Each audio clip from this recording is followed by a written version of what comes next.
tao, kamusta na? Okay pa ba tayo diyan? Sa hirap ng buhay, tayo laban lang. Kayod natin pagbutihin lang. At huwag mag-isip ng panlalaman.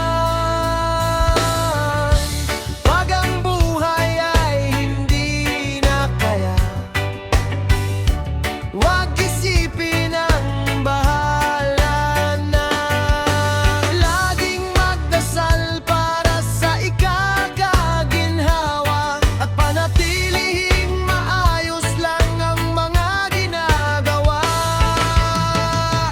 Sama-sama tayong magkwentuhan sa daan, balewalain ang problema at walang pakialam.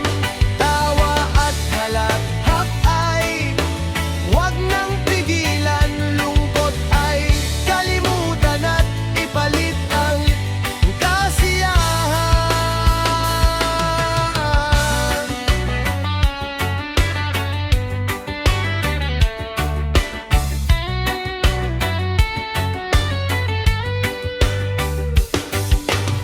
Ang paglalakbay natin dito sa mundo ay gawin lang nating laro.